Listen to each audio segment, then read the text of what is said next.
Good, Henry. Mr. Garrison has heard of your sentiments against slavery in our nation. I know that his recent lecture at our Lyceum roused you quite thoroughly. He asks if you won't write something for the Liberator on the topic. I suggest sending this manuscript on slavery in Massachusetts that you left with me recently. It will certainly move many hearts and minds. With thanks, Alcott.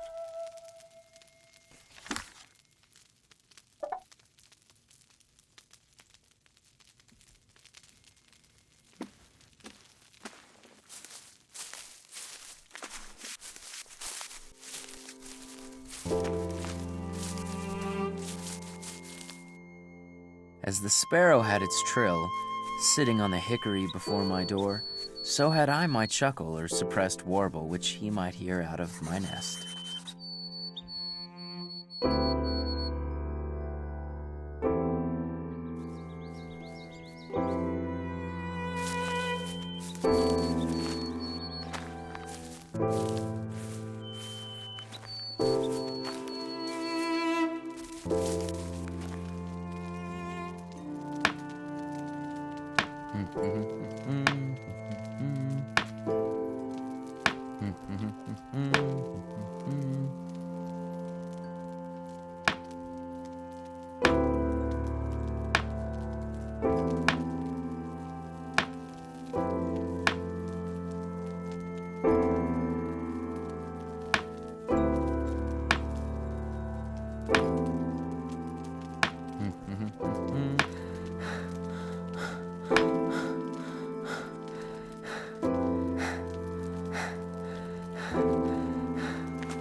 The hares were very familiar. They used to come round my door at dusk to nibble the potato parings which I had thrown out, and were so nearly the color of the ground that they could hardly be distinguished when still.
I hardly know what you do with your time, Henry.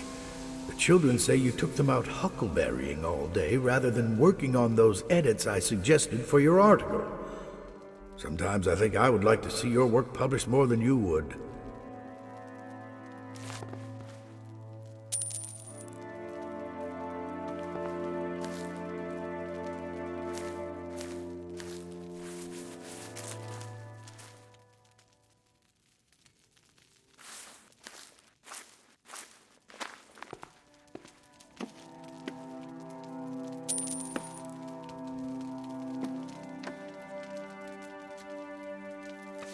Dear Emerson, I thank you for your kind words on the dial and for sending the piece by Mr. Thoreau.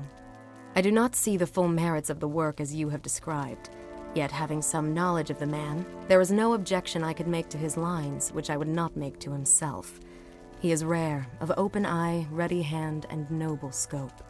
He sets no limits to his life, but is somewhat a bare hill, which the warm gales of spring have not yet visited.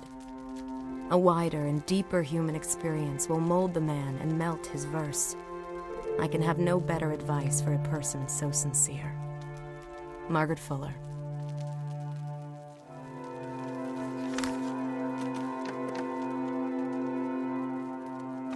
Dear Counselor, I write in assistance of a young friend of mine, Mr. Henry David Thoreau, who has taken time from his literary pursuits to invent a new, improved method for the production of pencils. I believe a patent application for this method would be successful, and the financial support from such a patent would be of great importance to this young man's family. Might you look at the drawings and specifications included and give us advice on how to make such an application? Sincerely, Ralph Waldo Emerson.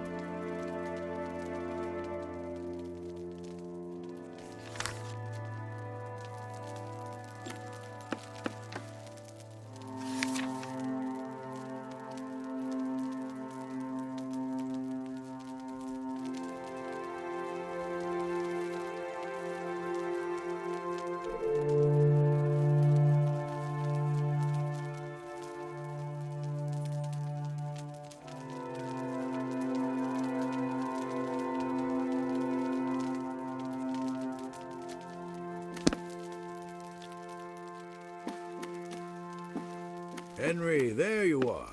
Hello. Ah, you found my Confucius. Good for you. Yes, I've read it. Well, that's good. I'd hoped you would, and that it would give you inspiration. Your experiment reminds me quite a bit of what Confucius says about needing only coarse rice for food, water to drink, and the bended arm for a pillow to achieve happiness. Since we're discussing these ethical scriptures, I've also been looking all over for my laws of Manu. I was reading it the other day over by the cleared area near Haywood's Peak. Have you seen it there by any chance?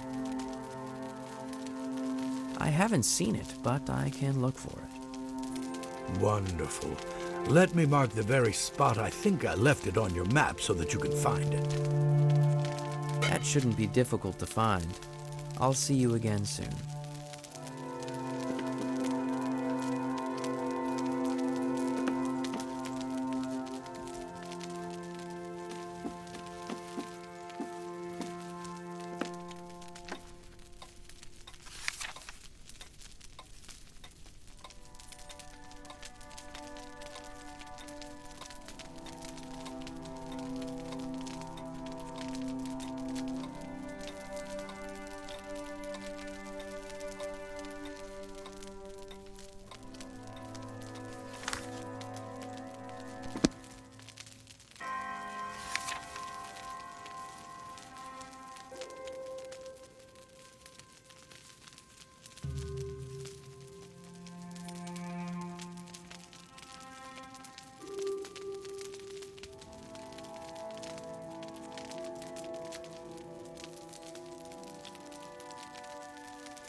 November 1840. Dear Sophia, I have never felt so badly in my life as the day I refused Henry's letter of proposal. But Father does not approve of his transcendental philosophies and instructed me to refuse in a short, explicit, and cold manner. It is all over now, and I hope that though I have dashed the hopes of both your brothers, we can still remain friends in the end. Ellen.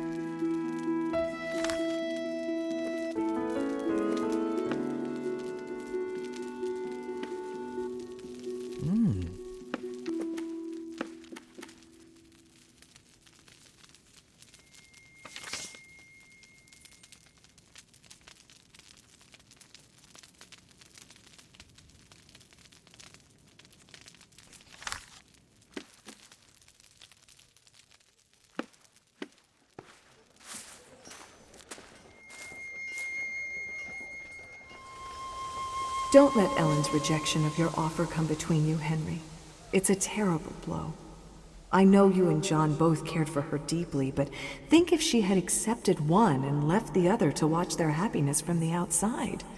No, to turn you both down was the kindest thing she could do. And you still have John and I and our beloved woods to console you.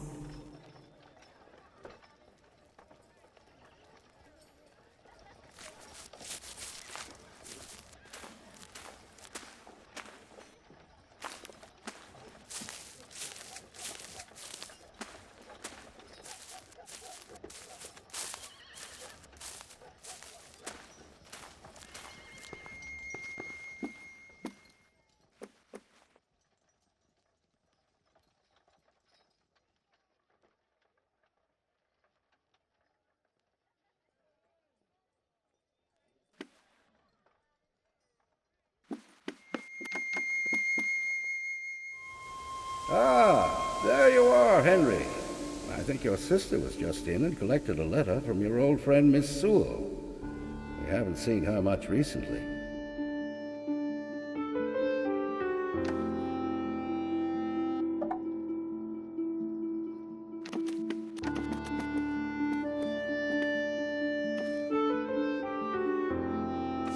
My dear Thoreau, I learned today that your essay is accepted to appear in Graham's magazine. It is likely to be paid for at the usual rate of $12, but I have not heard a word on that yet. I think you may need to wait until the article appears before making further inquiries on payment. In the meanwhile, please send me more of the same short subjects as you have them ready, and I will be your agent in further business of this sort. Success to you, my friend, Horace Greeley.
I bought the shanty of James Collins, an Irishman who worked on the Fitchburg Railroad, for boards to use in my house.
This is a delicious evening, when the whole body is one sense, and imbibes delight through every pore.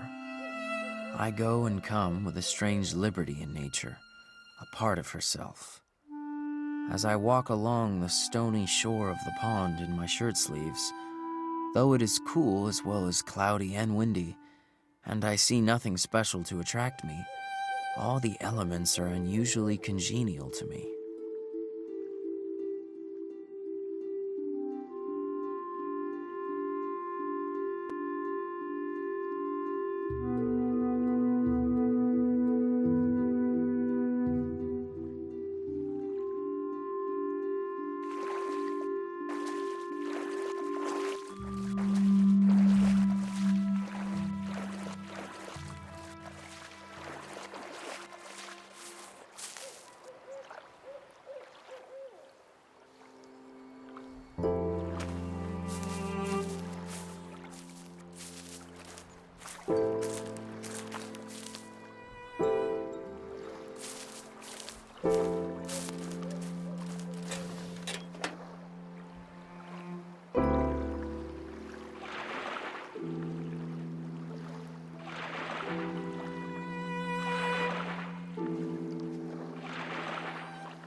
Winter has arrived, and a regular snowstorm has commenced.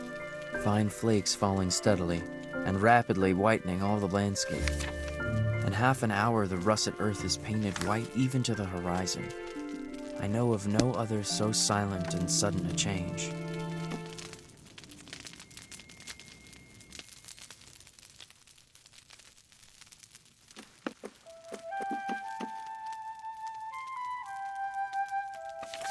Dearest Henry, you are a model of self-reliance. I am overwhelmed with admiration, as is my daughter Louisa, who speaks of you often with youthful affection. I write to tell you that your article is in print in Mr. Garrison's Liberator. He tells me it makes him weep with fury. Surely this is payment enough for your troubles. Your friend, A. Bronson Alcott.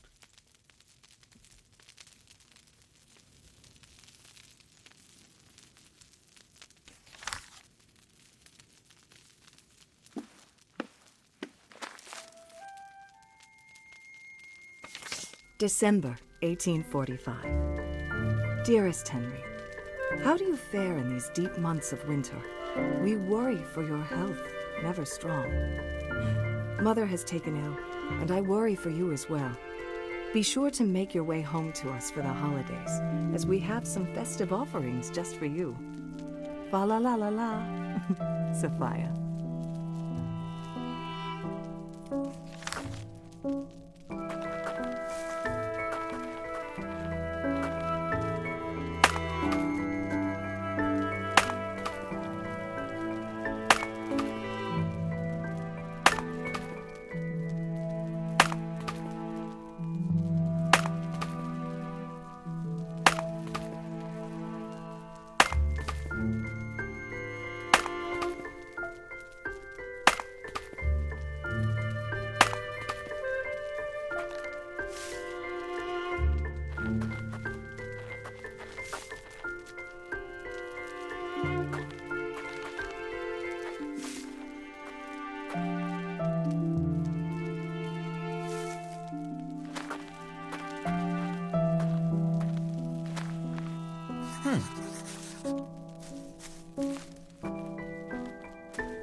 Oh, there you are, Henry. I almost miss seeing you so familiar as your shape there by our hearth. Lydian and I were just saying that we think of you almost as one of our own family now. So often do we see you here. Be sure you keep some time for your own work now, along with all the chores my wife puts you to. I hear the writing is finally going along well.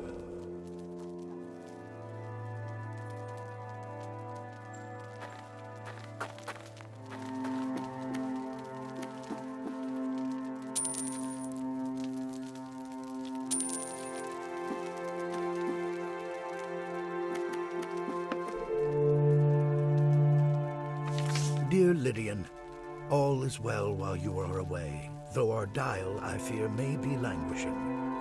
Henry helps with the household chores and the children. He's like one of our family now. I often find him whittling whistles for Waldo or popping corn in the fireplace in the evenings. I think perhaps you should come home soon, or he will forget his writing altogether and the comforts of our home. Be safe and well, R.W.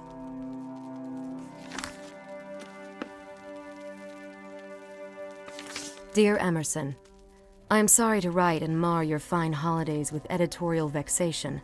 However, our next issue of the Dial is not progressing as we would hope.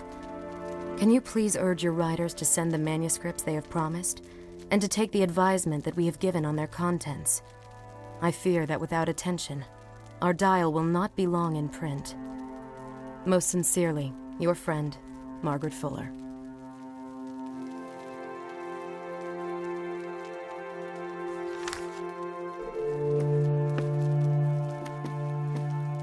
Good afternoon. Hello.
An article published.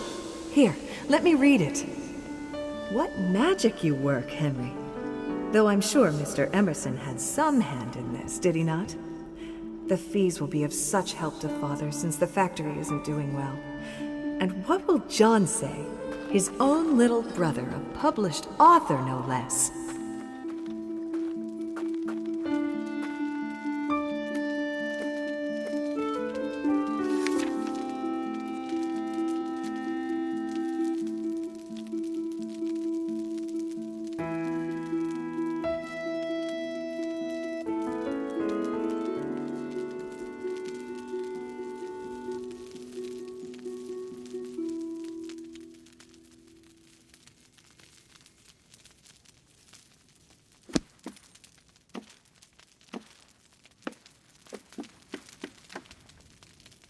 Huh.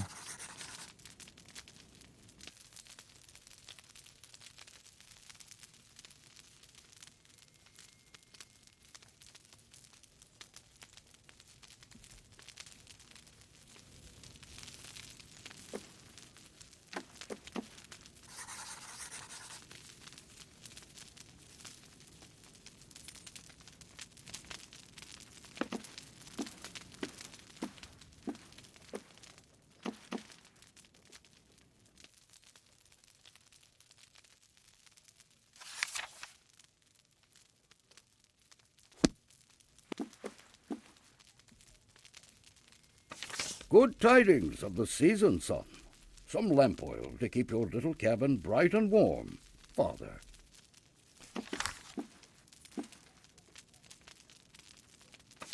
Joyeux Noel. I thought you might need some warm clothes for the long winter ahead. Love, Mother.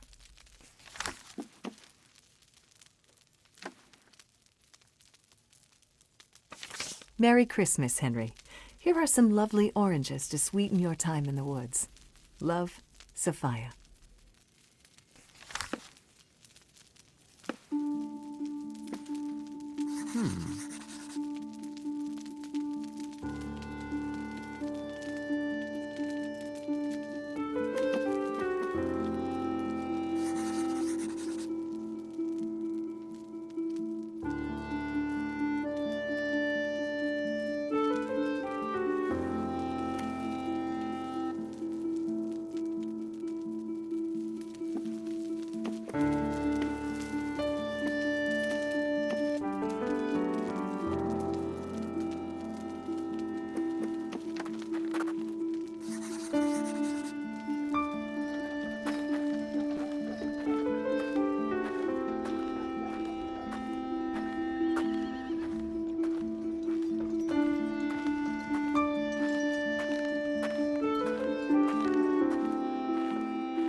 Good evening, Henry.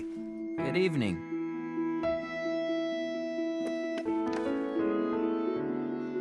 It is never too late to give up our prejudices. No way of thinking or doing, however ancient, can be trusted without proof.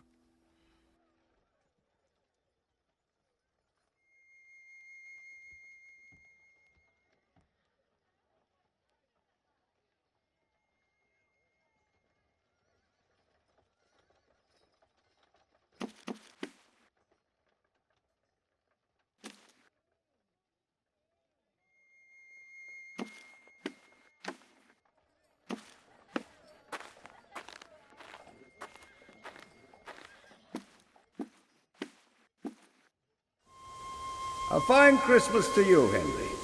Come into town to ward off the chill of the woods, have you? I wager your mother has some hot pie for you to nip.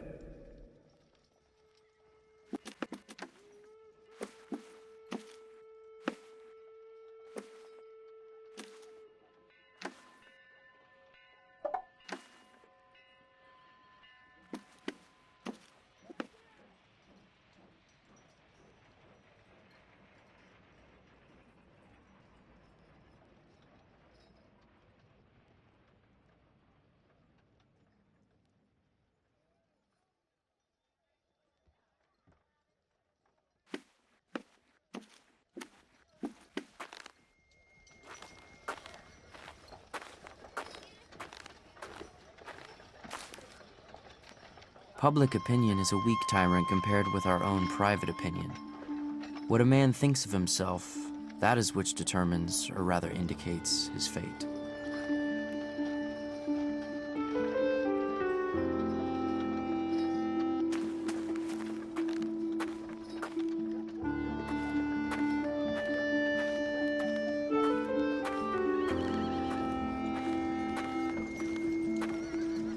Nature and human life are as various as our several constitutions. Who shall say what prospect life offers to another? Could a greater miracle take place than for us to look through each other's eyes for an instant?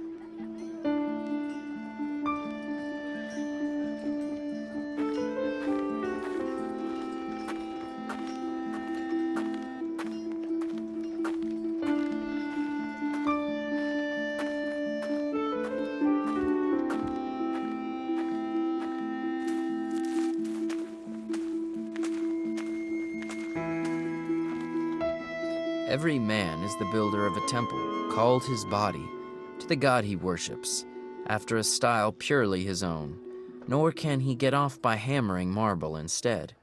We are all sculptors and painters, and our material is our own flesh and blood and bones. Any nobleness begins at once to refine a man's features, any meanness to imbrute them.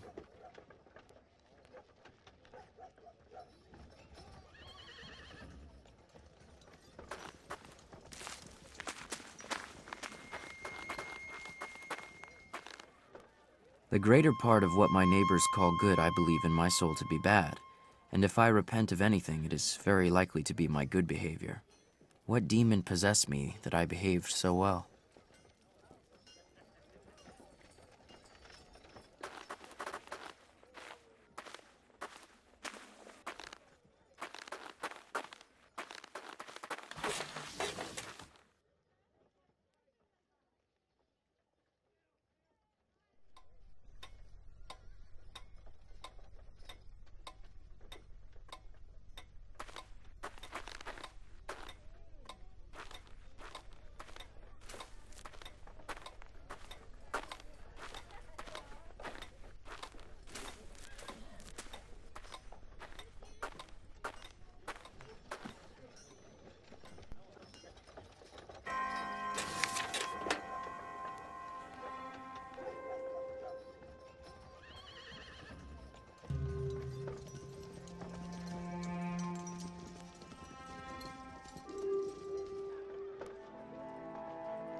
The snow had already covered the ground since the 25th of November, and surrounded me suddenly with the scenery of winter.